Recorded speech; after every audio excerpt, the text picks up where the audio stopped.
Bonjour, aujourd'hui on se retrouve avec Caroline de Rumini. Elle est psychoanalyste clinicienne spécialisée dans le transgénérationnel.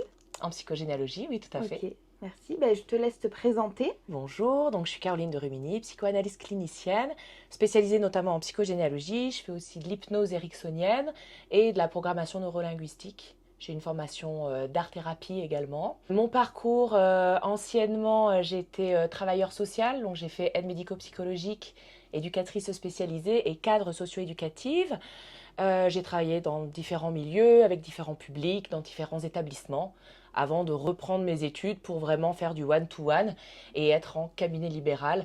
Parce que voilà, 18 années à peu près dans les établissements, bien c'est assez dense et pour créer sa vie de famille, c'est pas forcément évident au niveau des horaires, au niveau de la densité, au niveau des difficultés de terrain. Donc j'ai beaucoup de pratiques et j'ai voilà les trois gros diplômes de ma vie sont aide médico-psychologique, éducatrice spécialisée et psychoanalyste clinicienne. Ok, Voilà. ça se complète bien, Oui, j'imagine. ça fait un Ouais, fil. En fait, depuis mes 17 ans, je travaille dans l'accompagnement et je vois ça vraiment comme un fil que j'ai déroulé au fur et à mesure de mes ouais, expériences de ça se vie. complète. Voilà, et je trouve ça aussi très enrichissant sur le terrain, même en tant que psycho aujourd'hui, quand j'accompagne, parce que j'ai vraiment, on va dire, un panel de réflexion, dans le sens où j'ai vraiment accompagné pas mal de publics différents.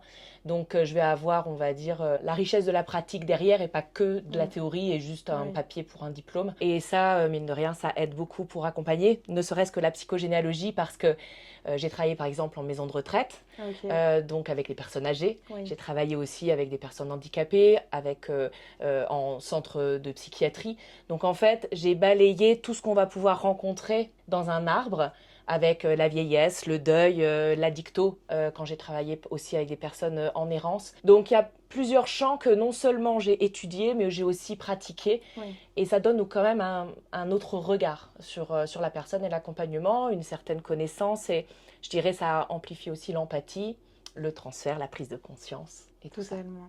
Voilà. Merci. Est-ce que tu peux nous expliquer qu'est-ce que c'est déjà le transgénérationnel? Alors, il faut déjà distinguer le transgénérationnel à la psychogénéalogie, et ça, je pense que c'est très Ok, important. La base, c'est on est né dans une famille avec un père et une mère, ou alors avec deux mères ou avec deux ok, pères, avec des parents distincts, que ce soit biologique ou d'adoption, d'accord. Ce qu'il faut penser, c'est qu'on va être régi par trois gros piliers. On va avoir la génétique, l'environnement et le libre arbitre.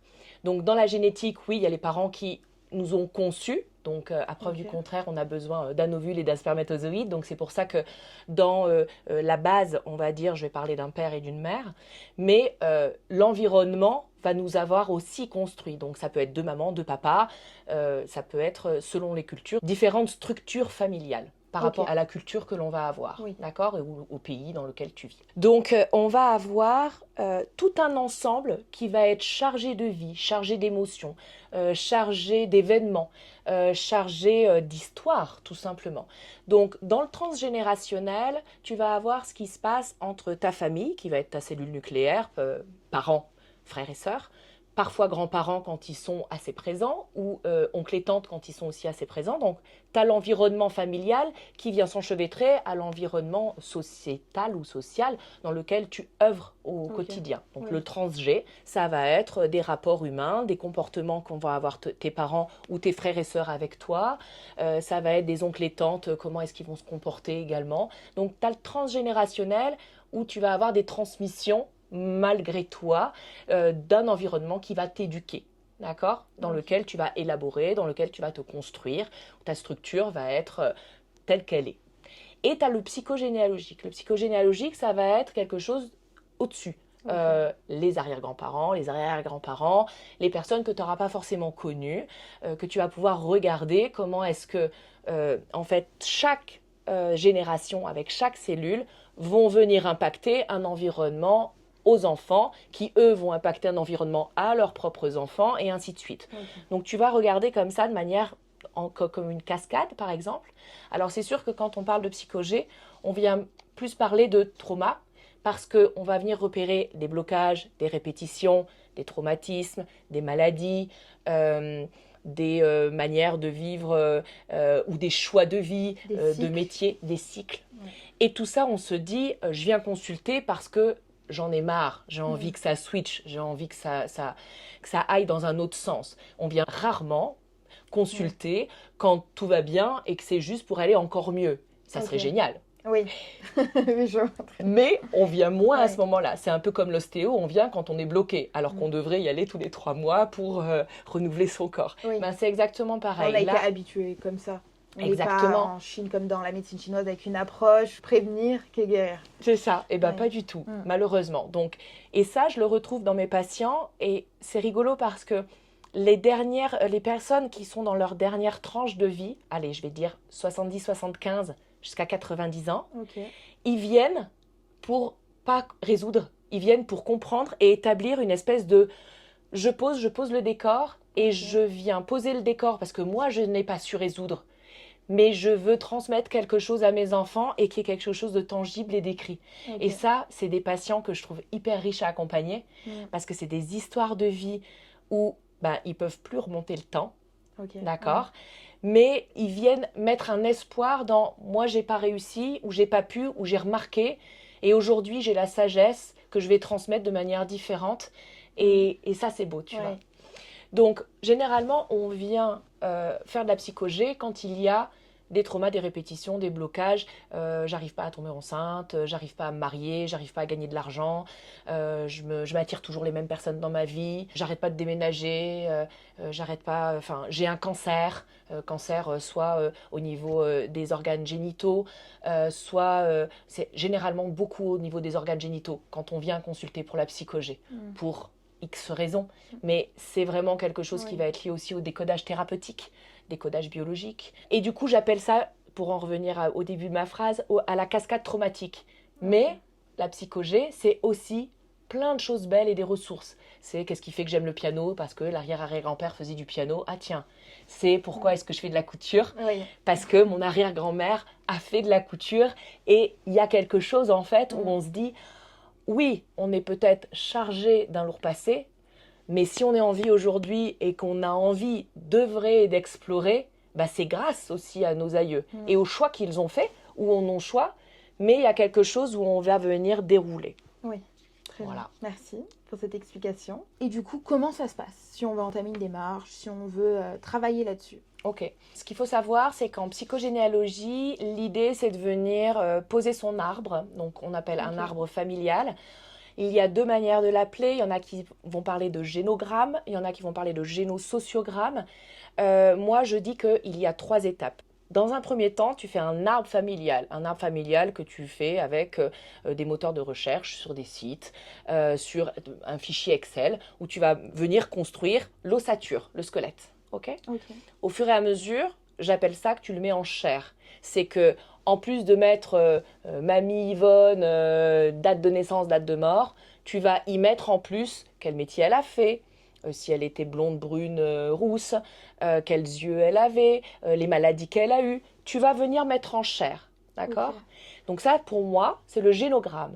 Et pour moi, le génosociogramme, ça va être les liens que tu vas faire en corrélation sur des dates à répétition que tu repères, sur des prénoms que tu vas repérer, sur des syllabes que tu vas phonétiquement venir rechercher, sur des métiers que tu vas pouvoir un petit peu aussi reconnecter, tiens, il y a eu 2 enfants décédés, de l'autre côté, il y a eu des jumeaux. Et on va faire en fait des liens qui vont toi te faire sens.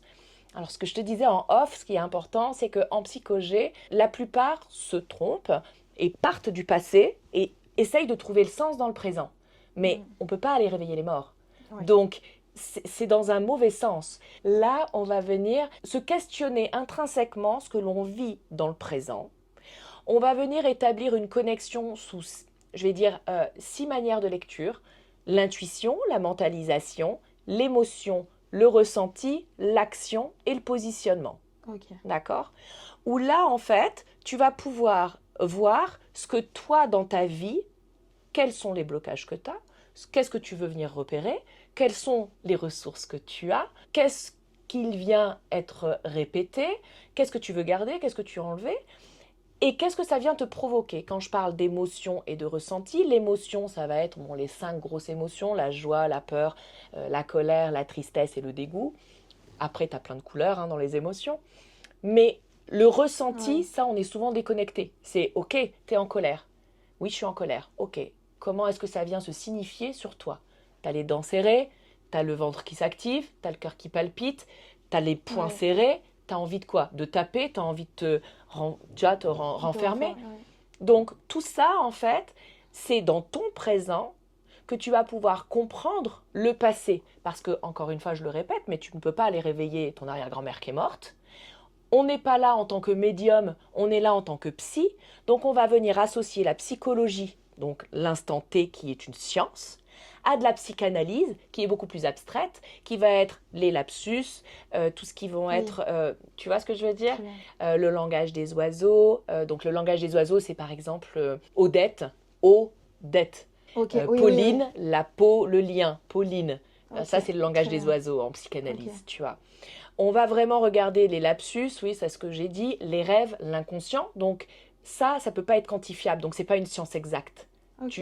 Toi, tu as ta singularité, j'ai ma singularité. Ça, on peut pas la quantifier, on peut pas la mesurer. Ça peut pas faire partie des stats. Oui, les rêves ne Tes doivent rêves, pas. Ok. exactement. Et ce qui est très important, c'est que on vient s'appuyer sur, imagine un entonnoir avec Mm. un référentiel symbolique universel, le référentiel symbolique familial et le référentiel symbolique individuel. C'est que si dans le côté universel, donc ça veut dire général, d'accord, le chien, ça va représenter la fidélité. Donc quand tu rêves d'un chien, tu te dis tiens, j'ai rêvé d'un chien, je vais regarder la signification et voir à quoi ça veut dire, Mm. qu'est-ce que ça veut dire, à quoi ça correspond dans ma journée ou dans mon avenir. Donc hop, tu ouvres le grand dictionnaire de Freud, tu dis ok le chien, la fidélité, blablabla, l'ami de l'homme, le compagnon, ok. Si dans ta famille, la grand-mère ou la mère ou le grand-père, l'arrière-grand-père Mm. a été traumatisé, mordu par un chien, il a perdu sa jambe, il s'est fait Ouais. balafrer ou quoi, ça va pas du tout être le même référentiel symbolique, ça va pas être la fidélité mais l'agressivité. Donc en fait, l'univers celle va venir être le familial et dans le familial, donc dans le transgénérationnel, tu vois l'idée? Mm. Très Dans le bien. transgénérationnel, tu vas avoir l'individuel où toi-même tu vas avoir tes propres expériences de vie Mm. dans ton présent. Tes propres pensées, C'est tes ça. propres émotions. Ouais. Exactement. Donc l'idée et l'intérêt, c'est de créer toi-même ton propre référentiel symbolique. Moi, je dis souvent à mes patientes, prendre, tu sais, comme les anciens répertoires téléphoniques, là où on marquait Ouais. Madame Arthur, Très bien. 2.0492, voilà. Et Et les- bien là, en Mm. fait, tu écris ton référentiel symbolique avec Tes... les grands thèmes de ta vie. Ouais, tes propres définitions. C'est ça. Ouais. Les dents, le chien, le chat, si on sort des Mm. animaux, la voiture. Et tu travailles comme ça par, on appelle ça d'association d'idées. Ouais. Tu sais, ce jeu qu'on fait souvent en voiture quand on s'ennuie, où on dit pommes de terre, frites, frites, McDo, McDo, Ok. Amérique, Amérique, aigle. Ouais. Et selon Oui. la personne, tu vas avoir d'autres mots. Puis c'est super bien pour construire sa vie aussi, tout court. Parce Exactement. que, exemple, si on dit le mot travail, mais que pour nous le travail c'est quelque chose de lourd, de fatigant, mais qu'on veut plus ça, comment on veut le définir? Donc on refait une définition pour le mot travail. Tout à fait. Donc Alors que c'est... pour Ouais. le voisin d'à côté, le travail pourrait être quelque chose d'agréable, Mm. de satisfaisant, de gagnant, Mm. tu vois. Alors qu'il y en a pour qui ça serait la flagellation. Mm. Donc, comme quoi un mot n'a pas la même définition. Mm. Pourtant, quand tu ouvres le Larousse, le travail, on te donne une définition. Oui. Eh bien, c'est pareil. Tu Et vois. tu me reprends si je me Mm. trompe, mais on peut choisir les définitions qu'on veut en fait. Oui, la Sur tienne. tous les mots qu'on veut T'es unique. par rapport voilà, à notre univers, notre Tout à fait. fonctionnement.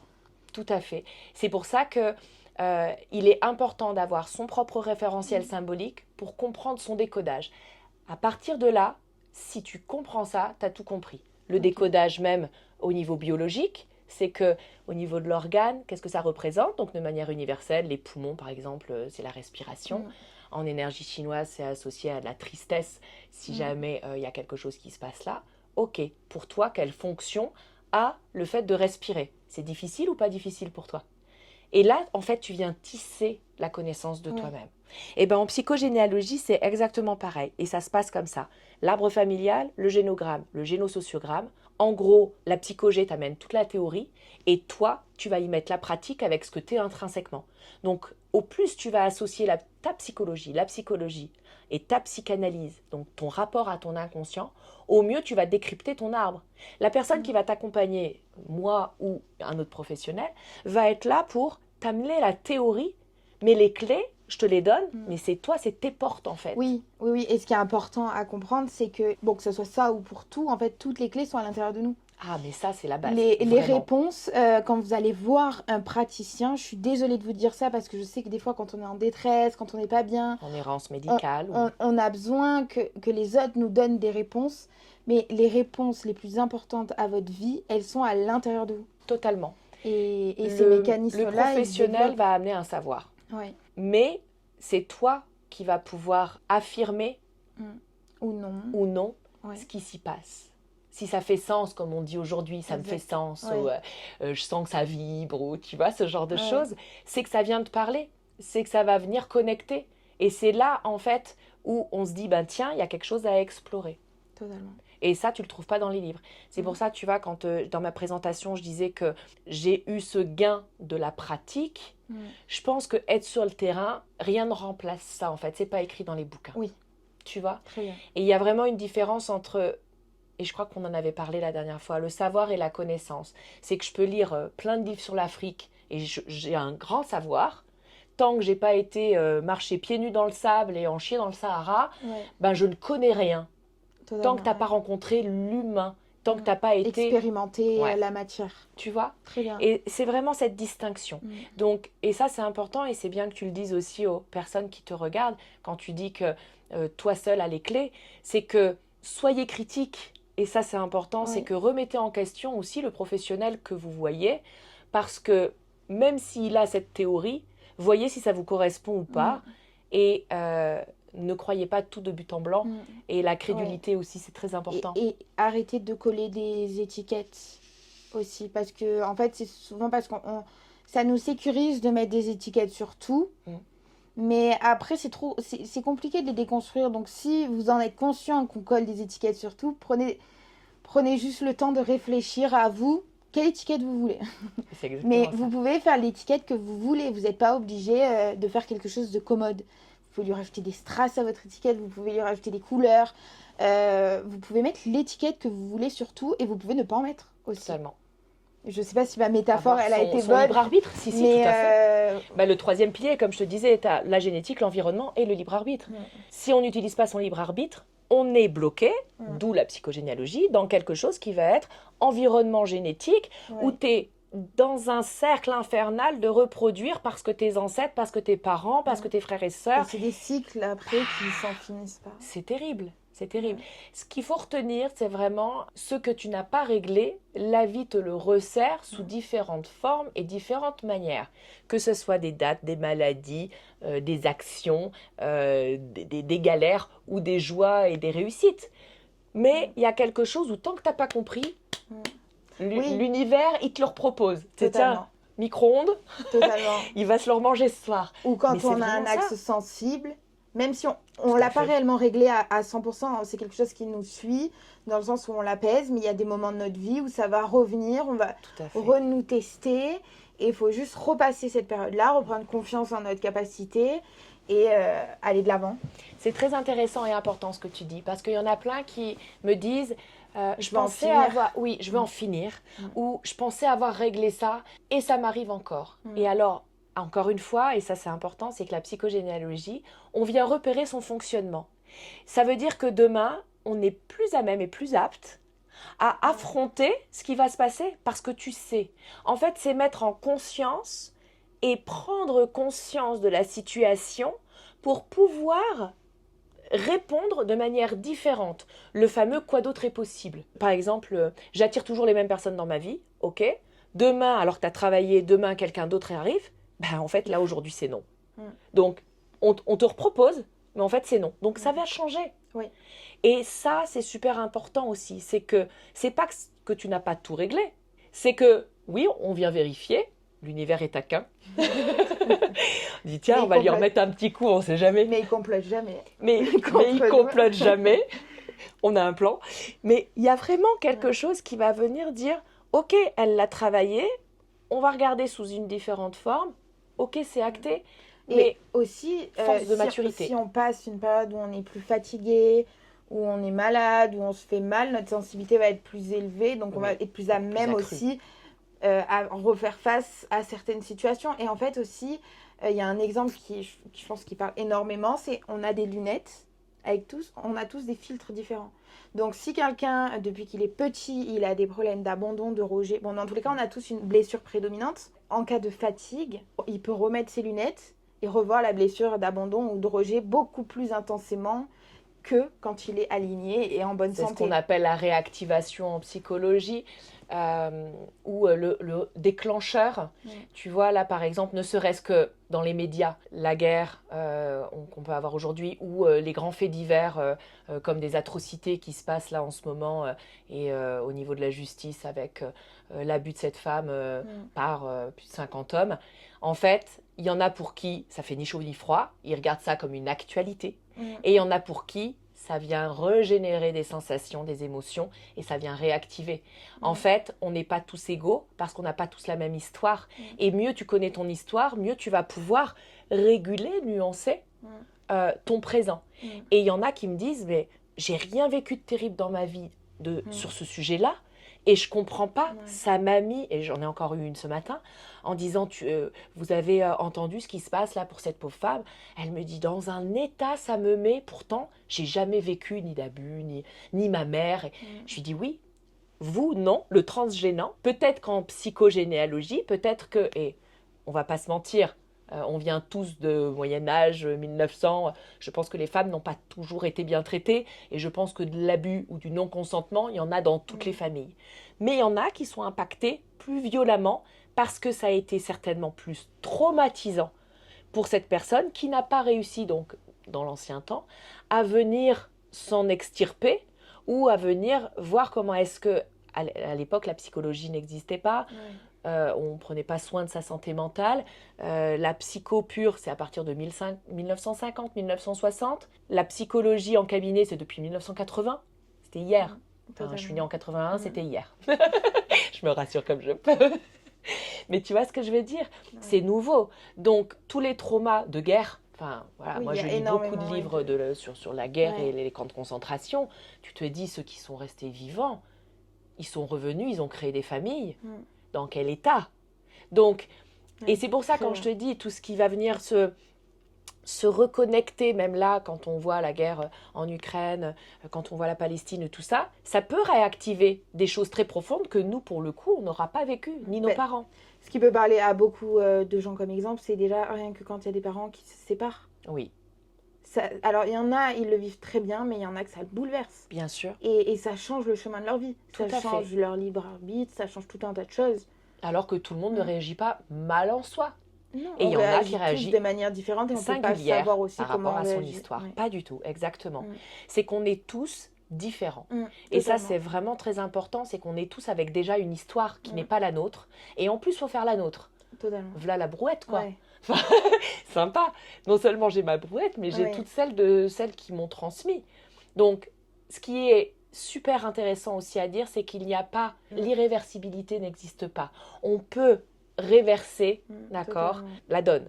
Donc, quand je disais qu'il y avait les 3 piliers, donc l'environnemental, la génétique et le libre arbitre. Donc là, on s'attarde sur la génétique, donc tout ce qui va être de l'ordre de l'épigénétique. Eh bien, aujourd'hui, scientifiquement, c'est prouvé. On sait que tout ce qui a été vécu va pouvoir être dans les 3 générations, dans les traumatismes, ça va être impacté, d'accord ? Mais par contre, même si toi, tu n'as pas vécu le trauma, étant donné que tu viens traiter ce trauma que tu n'as pas vécu, c'est comme ça, hein, eh bien, tu peux jouer sur ta propre épigénétique, d'accord ? Donc, l'ADN ne bouge pas, ton ADN, tu le gardes, c'est de la tienne. Par contre, l'épigénétique, ça englobe l'environnement, donc tout ton travail de développement personnel, de thérapie, de psychanalyse, de ce que tu veux, ça va venir influer sur tes génomes. Et ça, c'est constaté. Quand il y en a qui me disent, c'est les anciens généralement, ou ceux de mon âge à peu près, parce qu'on n'est pas dans cette tranche de vie que vous, les jeunes, vous avez de 20 ans, parce qu'aujourd'hui, il y a beaucoup plus, je trouve, de largesse du regard. Entre 40 et 50 ans, c'est, moi, la psychologie, j'y crois pas. On ne te demande pas d'y croire ou de ne pas y croire. On te dit que c'est de la psychologie, donc ça, c'est de la science, Oui. L'épigénétique, c'est de la science. Mm. On te dit que plus tu travailles dans le développement personnel, plus ça va jouer sur ton génome, même si tu manges bien, tu te lèves bien, tu profites de la vie, ça se joue sur tes cellules. Je ne te demande pas d'y croire ou de pas y croire. C'est vérifiable. Tu vois ce que je veux dire? Oui. Oui, mais c'est qu'il y a beaucoup de croyances limitantes ou de préjugés autour même de la psychologie, dans le sens où, juste si on part du principe que dans certaines familles, aller voir un psychologue, c'est une source de faiblesse. Ou c'est pour les fous. Ou que c'est pour les fous. Déjà, juste si on part de là, et encore que c'est juste la base, parce qu'après, il y en a qui vont dire qu'il y a d'autres choses qui sont un petit peu perchées ou quoi. Alors qu'il y a des choses qui sont prouvées scientifiquement. Il y a énormément.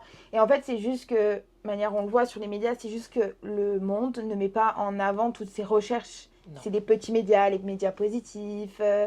C'est une nouvelle ère. Je le vois sur les réseaux sociaux, c'est un peu une nouvelle ère. Après, les gens qui sont ouverts à ça, je dois le voir aussi, ils s'y intéressent d'eux-mêmes.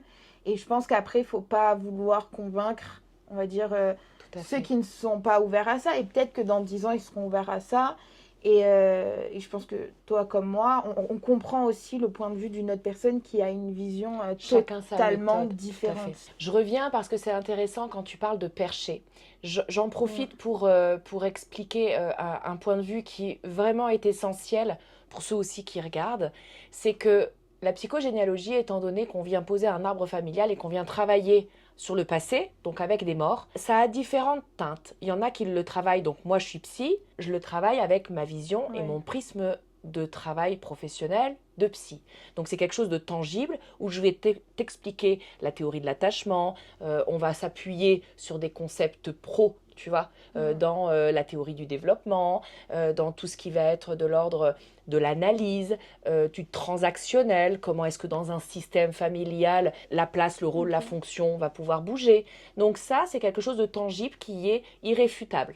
D'accord ? Très bien. Le problème, c'est que, étant donné que le socle, cet outil d'arbre, il va y avoir les morts, eh bien, tout ce qui va être de l'ordre de l'énergétique, des médiums, des magnétiseurs vont s'emparer de ce support-là. Et tu vas voir différents trucs. Psychologie, ils vont dire par exemple psychogénéalogie et énergie. Qu'est-ce que j'ai vu dernièrement ? Libération émotionnelle des mémoires familiales. Okay. Faites attention. Parce que soit vous allez voir quelqu'un en connaissance de cause. Je ne dis absolument pas que ça marche pas. Je ne suis pas là pour ça. Je dis juste que professionnellement, quelque chose de tangible, il y a quelque chose de sérieux et de structuré dans un diplôme, dans une fonction. Si ensuite vous voulez aller du côté de l'énergétique et de l'ésotérisme ou du mystique, mais bien à vous, ça ne peut être que complémentaire. C'est un peu comme McDo, venez comme vous êtes. Hein. Tout va bien, d'accord ? Et ça va venir même parfois appuyer au niveau des croyances, parce que si vous y croyez, ben, vous avez fait 50% du chemin. Oui, puis même si c'est faux, il y a l'effet placebo. Exactement, c'est pour ça, si vous y croyez, vous y passez 50%. Exactement. Moi, comme quand je réfléchissais à ma foi ou je réfléchissais à certaines choses, je me disais que ça soit vrai, que ça soit faux. Au bout d'un moment, je me suis dit, si tu y crois, c'est bien. Si tu y crois, tant mieux pour toi. Ça change dans les réactions chimiques, en fait. Bien sûr. Et ça augmente le résultat. Totalement. Donc ce que je veux juste signaler, c'est pas être dans ce climat de méfiance, mais dans ce climat de vigilance. C'est que faites attention aux professionnels que vous consultez, mais ça pour tout en fait. Dès qu'on sort, on va dire, du paramédical, soyez juste conscient et soyez acteur aussi. Ne gobez pas. Hein, c'est vraiment important parce que en psychogénéalogie, voilà, comme je disais tout à l'heure, on est vraiment dans un support qui va être à la prise de n'importe quel professionnel. Il faut savoir comment est-ce qu'on le traite, comment on l'aborde, de quelle manière, par quel professionnel, et si ça vous convient. Si vous voulez un peu d'énergétique dedans, ben c'est pas de la psychologie. Si vous voulez de la psychologie et quelque chose de beaucoup plus carré, moi j'ai beaucoup de personnes, tu vois, des professionnels, sages-femmes, des médecins, des psychologues cliniciens, qui viennent faire une formation de psychogénéalogie. Comment je la pratique, parce que on va venir regarder comment est-ce que, même à l'université, on va venir travailler sur le transgénérationnel, comment est-ce qu'on vient par l'éducation transmettre des informations. Par exemple, tu vois, comment est-ce que un parent va réagir à la demande d'un enfant qui veut partir en colonie. Il y en a qui disent « Oh là là, pas de souci, 6 ans, il était déjà en colo. » Il y en a qui disent « Ah mais c'est pas possible tant qu'ils peuvent pas se défendre. » Ok. Ouais. Qu'est-ce qui s'est passé en fait dans l'enfance du parent pour que celui-ci a peur et du coup le transmette à son enfant de manière invisible par cette réaction qui n'est pas expliquée généralement en disant c'est comme ça et c'est pas autrement, hein, la phrase des parents, soit en faisant comme ça et que l'enfant va dire bah, pourquoi maman à ce moment-là elle s'est crispée. Ou qui crée des excuses. Qui crée des excuses, des évitements. Un tel, ma copine, elle m'a invité à dormir. Et là, un énervement, non, tu iras dormir chez personne. Bah pourquoi? Enfin, tout va bien en fait. J'ai 10 ans, j'ai envie d'aller dormir chez une copine, un copain. Tu vois ce que je veux dire? C'est la réaction qui va créer. Donc la transmission en psychologie, ça s'explique. Mais parfois, il y en a qui vont aller plus vers une tangente énergétique, médiuminique, mais c'est juste pas mon boulot. Faites attention à regarder vers qui Oui, pour vous savoir tournez. vers qui vous allez, dans quoi vous allez. Mais dans tous les cas. Hein, oui, et c'est comme tous les corps de métier. Hein. Dans le secteur médical, vous avez une intervention, une opération. Il y a beaucoup de gens qui vont demander 3 avis, 2 avis avant d'aller se faire opérer. Alors oui, peut-être que ça symbolise des peurs. Peut-être que, voilà, mais aussi peut-être que c'est juste que la personne, elle a conscience que des fois d'avoir plusieurs avis, c'est bien et pour se faire son propre avis. On demande plusieurs devis pour savoir lequel ça coûte le moins cher. Ou sinon, ça peut être niveau financier. Non, mais c'est vrai, même dans les travaux, dans une maison, on demande plusieurs devis. Oui. Dites-vous que c'est votre maison, c'est vous. Totalement. Voilà, et soyez vigilants, je dirais, sans avoir cette frousse. Mais voilà, soyez vigilants, soyez critiques, regardez les choses de manière ample. Ouais, soyez curieux et n'ayez pas peur d'être curieux. Non. Ça peut être effrayant et c'est plus facile de se mettre un masque, on va dire, de se voiler la face. Mais à long terme, vous serez perdant. Tout à fait. Ce qu'il faut voir pour la psychogénéalogie, c'est que on va avoir, pareil que les piliers, 3 manières de l'aborder. Okay. On va avoir l'historique. Il faut toujours remettre les choses dans son contexte. Okay. Et puis ne pas du coup être dans le jugement et être dans la tolérance. Si vous partez du principe que vous n'auriez pas fait ça, oui, aujourd'hui on est en 2024, c'est sûr que vous ne feriez pas la même chose qu'en 1950, qu'en 1918. Et les choix de vos ancêtres, il faut les recontextualiser. Les femmes n'avaient pas le droit de vote, les femmes ne devaient pas travailler, les femmes n'avaient pas le droit à l'avortement. Les hommes étaient, oui, patriarcales, parce que la société était comme ça. Je parle au niveau de la France. Hein. Oui, oui.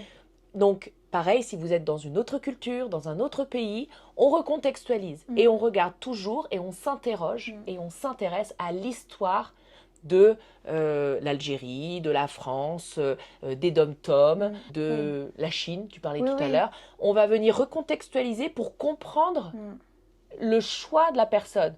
On ne va pas être dans le jugement, on ne va pas être dans l'intolérance. Ouvrez-vous dans le choix des personnes. Donc, on repositionne dans un contexte historique, économique.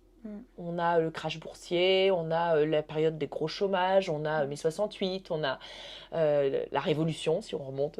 Voilà. Donc, historique, économique, social, pareil, on ne vit pas pareil. Là, par exemple, tu es venu jusque dans mes montagnes, je ne suis pas en pleine ville. Je ne suis pas à Nice. C'est pas le même environnement. C'est pas le même environnement. Le milieu, si c'est plus au niveau de l'agriculture ou plus citadin, rural. Et tout ça, en fait, ça vient jalonner la compréhension de soi. Pourquoi je suis venue vivre dans les montagnes alors que je suis une fille de la ville à la base? Mais je me sens tellement bien ici, je me sens protégée, sécurisée, ancrée.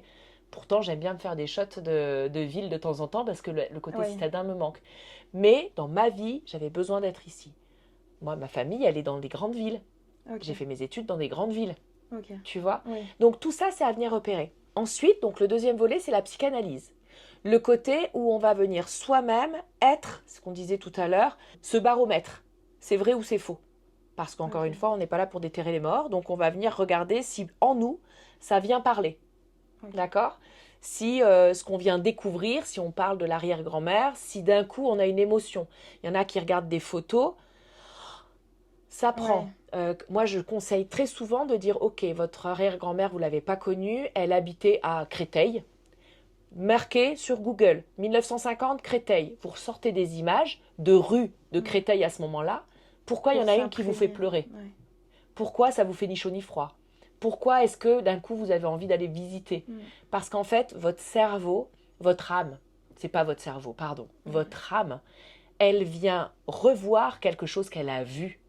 en 1950 sur une rue en noir et blanc, sur une carte postale ou sur une image de Google. On a la chance d'avoir Internet aujourd'hui qui est vraiment une fenêtre sur le monde. Allons-y, quoi. Oui. Tu vois ? Oui, mais je sais pas ce que tu en penses, tu vas me dire. Je pense que peut-être aussi pour entamer peut-être une thérapie transgénérationnelle, faire de la psycho transgénérationnelle, il faut avoir entamé quand même un tout petit parcours de développement personnel, d'alignement, s'il y a des traumas, s'il y a des choses dans le sens où pour réduire nos jugements, pour développer notre sensibilité, parce que des fois quand il y a des traumas, il y a un blocage de la sensibilité. Donc peut-être faire attention. C'est en ça où je dis la psychogénéalogie, pour que ça soit adapté à la personne, faut qu'il y ait de la psychologie dedans. Ouais. Donc si la personne, le professionnel que tu vas voir, n'a pas de socle en connaissances théoriques psychologiques, il va faire que la moitié du chemin. Ouais. Il va pas comprendre le process parce qu'il ne va pas avoir ces prises de conscience. Donc oui, tu as raison. Soit faut qu'il ait cette connaissance par un tiers moment, une tierce personne de développement personnel ou de thérapie déjà pour connaître son fonctionnement. Ou alors tu vas voir un psychogénéalogiste qui a un socle de psychologie et qui va pouvoir combiner les deux en disant là il y a, comme on disait tout à l'heure, la théorie de l'attachement ou un rapport systémique familial ou de transactionnel. Et bien là en fait le psy va pouvoir expliquer le mécanisme et venir aussi récupérer la personne qui vient vivre quelque chose de douloureux, de réactivant, de difficile, parce que ça aussi, le fait d'être dépecé, donc enlever sa peau, parce que là tu viens te dire, tiens, je te mets mon arbre devant la figure et je te mets à nu sans sommation, tu vois, sans avoir de préparation, ben faut faire attention que la personne, tu puisses la récupérer après. Moi, j'ai eu des cas, surtout pendant le Covid, où il y avait beaucoup, tu sais, cette fluorescence de développement personnel, où tout le monde faisait beaucoup et souvent n'importe quoi. Et j'ai des personnes qui venaient en disant, j'ai travaillé tout ça, maintenant je suis super mal parce que je vois tout, mais je suis incapable de le gérer. Ah bah oui, en fait, tout avait été comme ça mis à nu, et puis, j'ai pas la théorie en psycho, donc va voir quelqu'un d'autre. Et toi, en fait, en tant que psy, tu récupères un petit peu les pots cassés. Et tu récupères le patient à la petite cuillère. Parce que fragilité psychologique derrière. Parce que promesse de, on en parlait tout à l'heure, errance médicale. Tu vois, quand je disais la présentation de la psychogénéalogie, qu'on allait pouvoir avoir, par exemple, des cancers. Et là, tu te dis, oh, je vais pouvoir guérir tout seul. Bah non, en fait. Tu vois, et c'est ça qui est dangereux. Oui, il faut retrouver du bon sens. Exactement. Je le dis souvent, mais avoir de l'holistique et de l'intégratif. C'est avoir médecin, psycho, kiné, ostéo et énergéticien si on y croit. Parce que je pense que c'est très important. Moi, je le suis là-dedans et je le conseille à mes patients. Mais c'est pas une personne qui va venir avoir. À ce moment-là, moi, je dis souvent, pour, on va dire, caricaturer à mes patients, je leur dis, mais à ce moment-là, on boufferait des graines, on ferait de la psychogé et on vivrait très longtemps. Non. Tu vois, oui le médecin, oui le kiné, le corps, la l'esprit. Avoir une approche multidisciplinaire. Oui, multiprofessionnelle, pluriprofessionnelle. Oui, exactement. Je pense que c'est quelque chose qui est en train de venir. Global. Une approche globale. Exemple, j'ai le docteur Violaine Bubler, que j'interviewe souvent. Je ne sais pas si oui, je l'ai vu sur ta chaîne. Okay. Je l'ai connue grâce à ta chaîne. Ok, d'accord. Ben, elle a ouvert, elle est partie d'une clinique, voilà, elle avait fait son temps et elle a ouvert son centre de santé. Et en fait, toutes les personnes travaillent entre elles et peuvent, exemple, elle est pédopsychiatre, mais si elle sent que l'enfant a besoin d'une orthophoniste ou d'un posturologue, et en fait, elle travaille en collaboration dans ce centre de santé avec différentes professions, différents professionnels. Et ça amène une approche beaucoup plus globale de la personne. Complètement globale. Et puis ça montre que la personne, en fait, c'est un tout. Et que tirer la couverture à soi en disant j'ai réussi parce qu'on a fait ce travail, non, c'est on a réussi en fait. Ça, tu vois, je l'ai beaucoup appris quand j'étais éduque. Okay. Le parent, tu vois, on disait le mot, c'était le patient au centre du dispositif. Mais c'est vraiment cette phrase qui est venue vraiment, on va dire, le mantra de mon travail, où tu as la personne, qu'elle est de 0 à 90 ans, et tu vas venir chercher les différents acteurs selon sa problématique. Et on a besoin de tout le monde pour la prendre en charge. C'est comme dans ton assiette, tu as besoin de pommes de terre, de légumes et de protéines. C'est pareil en fait. Oui. Oui, ça te nourrit de manger que des protéines, mais tu as des manques. Ouais. C'est exactement pareil avec le terrain de la santé. Tu as la santé intégrative. Ouais, et après, c'est aussi un choix d'investir ou non sur soi. Parce que, Ça coûte des sous. voilà, j'allais dire, il y a des gens, malheureusement, je sais qu'ils peuvent pas se le permettre. Oui, alors... Et après, il y en a d'autres, c'est qu'ils font d'autres choix. Mais ils réalisent pas que, exemple, ils font les magasins tous les week-ends, ou qui pourraient enlever ceci, et que... Mais après, Coût et bénéfice. il faut bien préciser qu'il y a des personnes quand même qui sont aussi dans le manque et dans le manque besoin. et dans le besoin, et que c'est pas aussi facile que ça aussi. Alors, totalement. Alors, ça, c'est important, cette notion de coût et bénéfice. C'est pourquoi tu as le plus de bénéfices à faire les magasins ou à fumer des cigarettes ou à faire autre chose de ton argent que ça. C'est pas un jugement, c'est une constatation. Donc ça vient révéler aussi les blocages que tu as, où pour toi, il est plus aisant d'être dans cette situation de confort. Après, pour les personnes qui sont en besoin et en demande, moi en tant qu'éduc, je l'ai touché du doigt, tu vas avoir vraiment les CMP où c'est gratuit. Ok. Les suivis psychologiques, alors il y a des attentes de ouf, je l'entends, mais c'est gratuit. Tu vas aussi à l'hôpital, et ça trop peu de gens le savent, tu vas à l'hôpital en urgence et tu demandes d'aller voir un psy. Okay. Et tu as le droit entre 8 à 12 séances par an.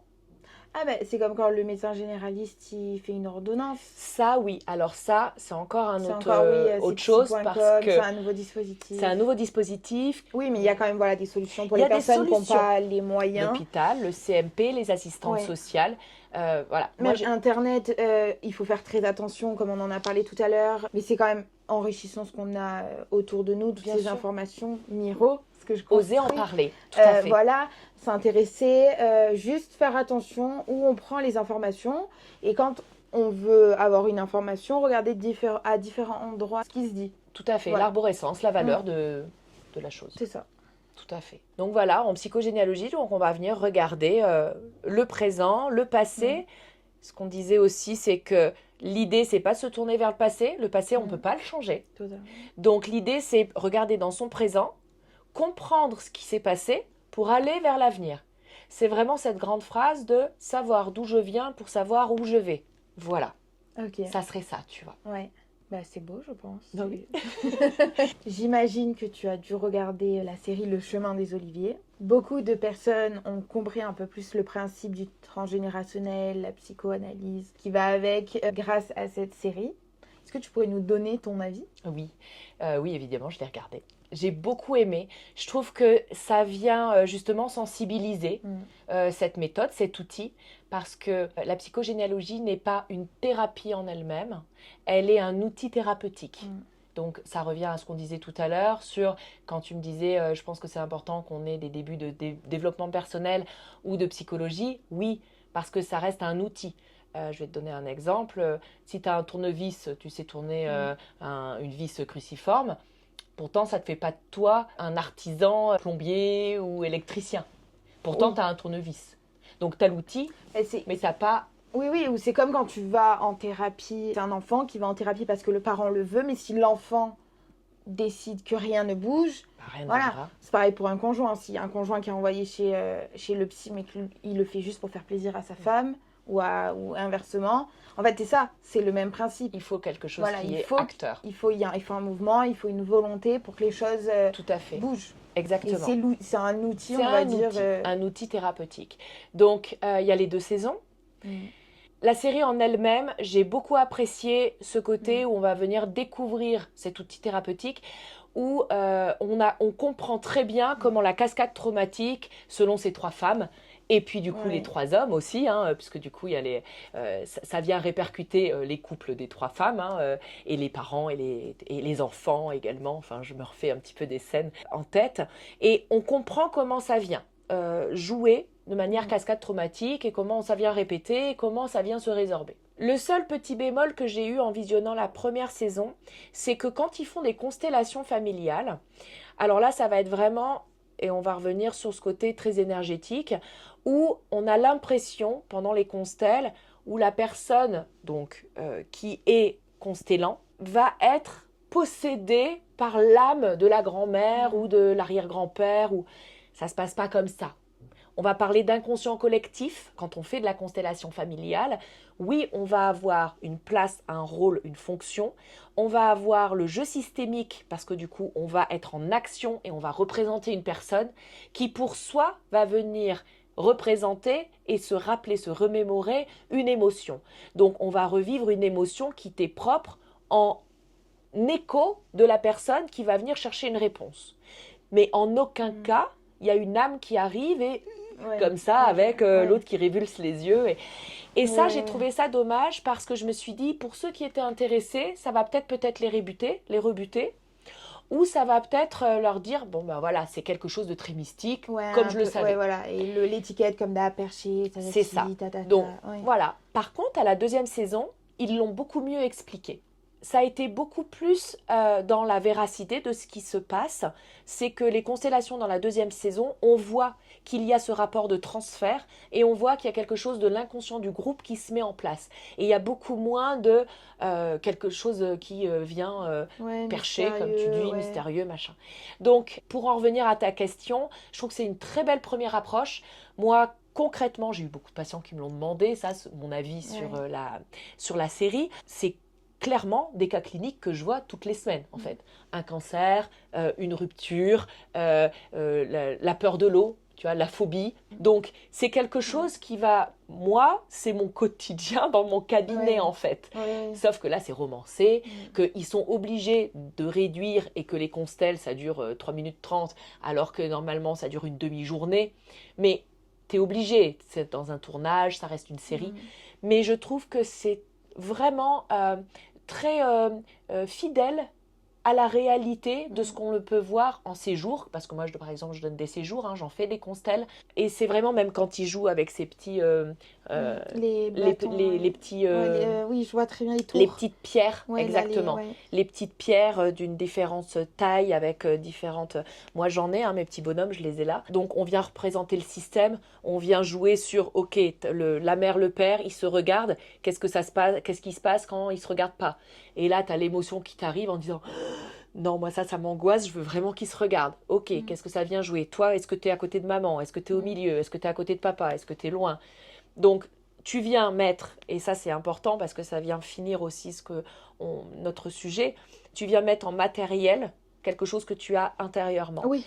Et le fait de matérialiser sa pensée, et c'est l'objet aussi d'un arbre familial que je t'ai montré tout à l'heure en t'exposant par terre les arbres familiaux, c'est que ça vient provoquer un choc émotionnel où tu vas pouvoir venir libérer, et du coup c'est libérateur, une angoisse, un trauma, une vie, un blocage, où là en fait ça va être devant toi et tu ne pourras pas éviter. Et ça ne reste pas dans l'invisible et la pensée, ça va être dans la matérialisation.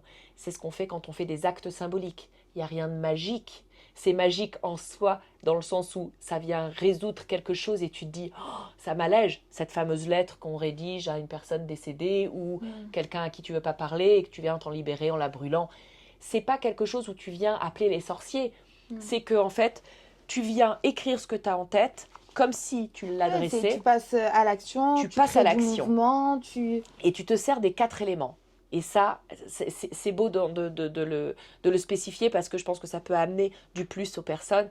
C'est dans les 4 éléments, tu vas avoir l'air, la terre, le feu et l'eau. Okay. Ils ont tous les 4 une fonction différente. Le feu, ça extermine. L'eau, ça régénère. La terre, ça vient repousser. Et l'air, ça libère. Quand vous écrivez une lettre, il y en a qui me disent « je l'ai brûlée ». Ok, vous vouliez à ce moment-là exterminer ou vous vouliez faire nettoyer? Parce qu'à ce moment-là, il fallait la jeter dans l'eau. Ou il fallait la jeter dans les airs avec, en haut d'une falaise. Ou il fallait l'enterrer avec quelques graines pour que des fleurs poussent. Ça n'a pas la même signification dans ta tête. On revient au symbole universel.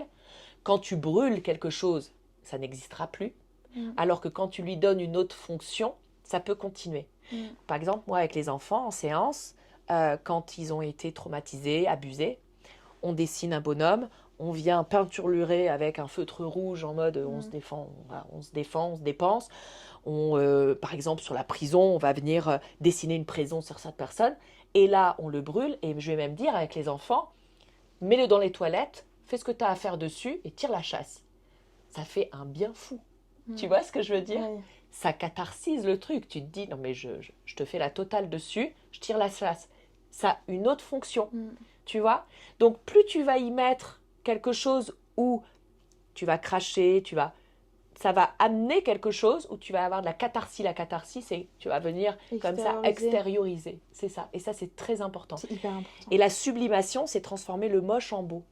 Par contre, si tu as envie de rendre hommage, de commémorer, bah pourquoi pas aller en forêt dans un petit endroit que tu aimes bien et que cette lettre, tu la mettes dans la terre avec quelques graines de fleurs des champs qui poussent. Pour qu'il y ait ce côté où tu le redonnes à la terre. Oui, bah, comme dans le chemin des Oliviers quand ils plantent des arbres. Mais c'est exactement ça, oui, pour cet avortement. Ouais. Et bien, c'est exactement ça. Tu vois un peu Oui, enjoliver et repartir sur un nouveau départ. Sublimer, exactement. Une renaissance, un renouveau. Ouais. Donc, l'acte symbolique, oui, c'est magique en soi parce que ça te fait fonctionnellement du bien. Tu viens associer le corps, l'esprit et l'âme à ton action.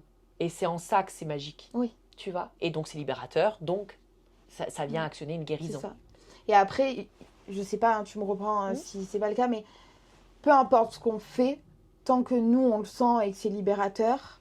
C'est ce que tu disais tout à l'heure, il y a le côté placebo. Voilà, c'est ça. Ça fonctionne. Oui, mais dans le sens où si une personne, elle a envie de faire un bracelet symbolique, parce qu'elle adore créer des bracelets, ou si elle a envie de faire un tableau, elle a envie après de le déchirer. Ça donne des talismans. C'est OK. Oui, mais dans le sens, voilà, c'est pas que brûler du papier ou mettre un truc dans la chasse d'eau. Vous pouvez faire marcher votre créativité. Et tant que ça vous parle, en fait, c'est l'essentiel. Ah oui, moi, je leur fais faire de la poterie, je leur fais faire de la sculpture, je leur fais faire du collage, du découpage. En fait, tu utilises le médium qui parle à la personne. Mais comme elle fait faire un petit peu Lucie Mariotti dans La Villa des Cœurs Brisés. Je sais pas si tu connais. Je connais pas du tout. Ok. C'est pas mon époque. Mais je connais la Villa des... C'est de la télé-réalité. Oui. Ok. Alors moi, je t'avoue, c'est pas du tout ma cam. Alors, je connais pas du tout, mais je vois l'idée. Je crois que j'ai dû regarder il y a une dizaine d'années la première saison. S'il faut qu'il y en ait une qui aille créer dans la forêt, ou s'il faut diminuer du poids sur les épaules, elle lui met des pierres dans le sac à dos et il faut enlever des pierres. Oui, exactement. Voilà. Tu viens matérialiser quelque chose que tu ressens intérieurement. Oui. Et tu enlèves. Exactement.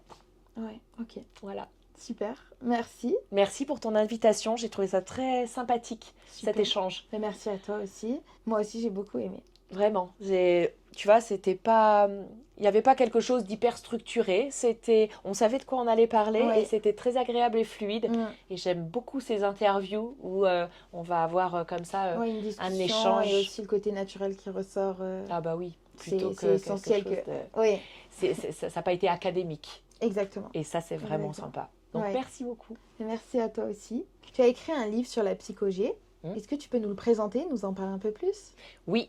Alors, l'histoire de ce livre, c'est que pendant le Covid, je donnais des conférences, des sommets sur Internet et qui étaient ouverts. C'était le moment où il y avait des sommets de médecine intégrative, où il y avait plusieurs professionnels. Pour ceux qui ne comprennent pas, c'est quoi un sommet? Un sommet, c'est un lieu où il y a plusieurs conférences sur une semaine et toute la semaine, en fait, tu avais la possibilité d'avoir une conférence sur la psychogé, une conférence sur la nutrition, une conférence, tu vois. Donc, je donnais, ça c'était vraiment le soutien, on va dire, pendant cette période difficile de Covid.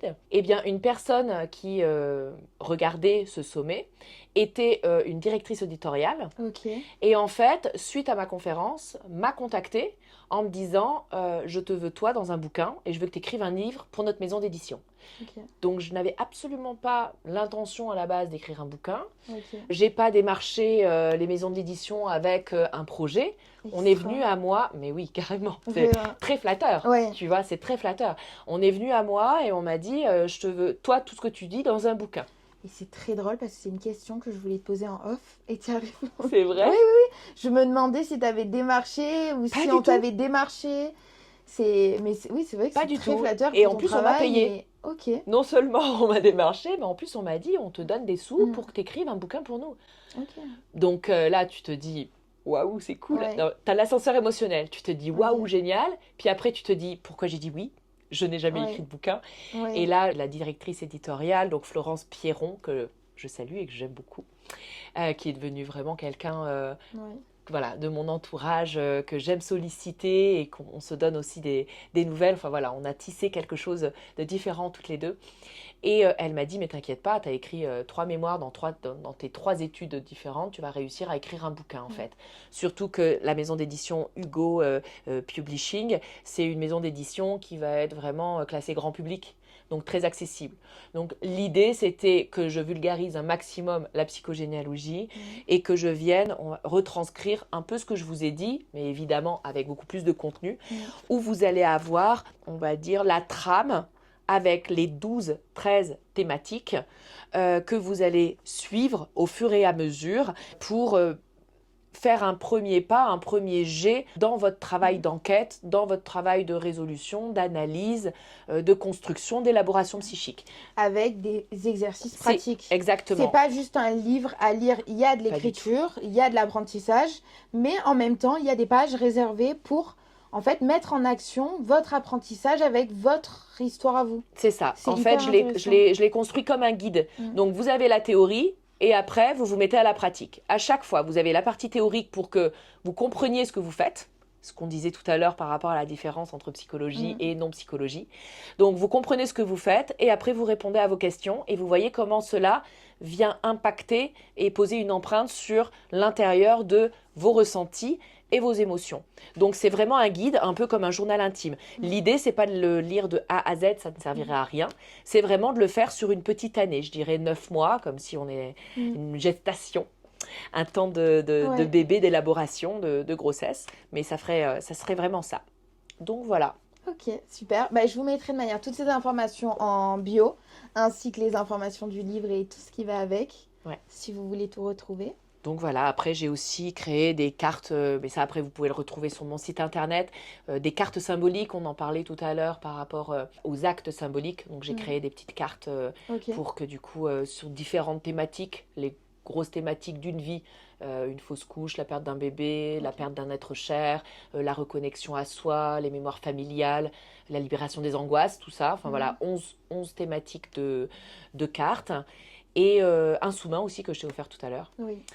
Pour avoir, pareil, c'est dans le même principe que ce livre, c'est pour avoir un guide. Ouais. En fait, moi, l'envie, c'est que vous soyez au maximum acteur. Je vous donne le savoir, faites preuve de connaissance envers vous.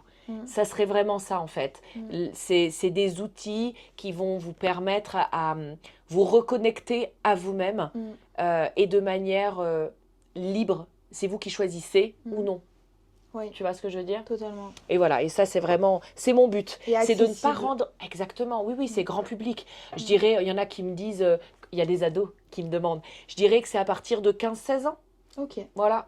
Après, tu peux faire de la généalogie avec les enfants. Mais ça sera peut-être un autre sujet. Ouais, Parce que ça, je l'accompagne aussi, d'ailleurs, dans les centres sociaux, où on peut commencer à faire de la généalogie à partir de 18 mois. Okay. Mais ça, c'est ma casquette d'éduc et on ne fait pas de la psychologie avec les enfants. Pas sous cette thématique-là, évidemment, on peut faire de la psychologie avec les enfants. Mais là, quand on travaille à la psychogénéalogie, c'est pour à partir de 16 ans. Oui. Parce que c'est des concepts quand même compliqués. Ce que je tiens à préciser, il n'y a pas tous les psychologues, pour qu'il n'y ait pas d'amalgame, qui sont spécialisés pas du tout. Dans le transgénérationnel, la psychogénéalogie et tout ça. On a chacun, il y en a qui sont TCC, il y en a qui sont EMDR, il y en a qui sont spécialisés pédopsie, neuro. Voilà, on a tous des outils différents. Donc, et tout fonctionne. Il n'y en a pas un plus que l'autre. Il y a celui qui va plus vous correspondre que l'autre. Oui, mais je préférais le préciser parce qu'avant que je sois dans le domaine vraiment de la santé, que j'expérimente, que je rencontre autant de gens, pour moi, un psychologue, c'était un psychologue. Ah non, mais on a tous des couleurs différentes. Totalement. Tout à fait. Et chaque histoire aussi modifie le parcours du professionnel. Et du coup, renseignez-vous parce qu'il y a des professionnels de la santé qui ont des belles boîtes à outils. Oui, ça peut être vraiment bien. Ouais. Donc voilà, pour les enfants, on va dire de 2 ans, allez, de 2 ans à 12-13 ans, on va faire vraiment essentiellement de la généalogie. Et après, en fait, ça se passe naturellement. Ouais. Quand tu leur expliques la généalogie, ils vont faire eux-mêmes la déduction parce qu'ils ne sont pas tordus comme nous. Nous, on va chercher la complication. Eux, ils comprennent, ils savent. Ok. Point. Trop bien. Donc ça, c'est cool. Donc oui, à partir de 16 ans, vous pouvez. Donc c'est très accessible, c'est grand public. C'est pas du jargon soporifique. Oui, Enfin, c'est simple, c'est agréable à lire. voilà, vraiment, c'était le but, c'est que vous soyez vraiment acteur de votre changement. Oui. En tout cas, merci. Avec plaisir, encore une fois. On espère que ça vous a plu. Vous avez donc toutes ces informations en bio ainsi que les miennes. N'hésitez pas si vous avez des questions, vous pouvez faire une deuxième partie ou si vous avez une idée de thématique. N'hésitez vraiment pas en commentaire ou en privé si vous préférez. Et on vous souhaite une bonne journée ou une bonne soirée. Et une bonne vie Et une aussi. bonne... Oui, exactement. Ouais, Merci beaucoup. Merci, au revoir.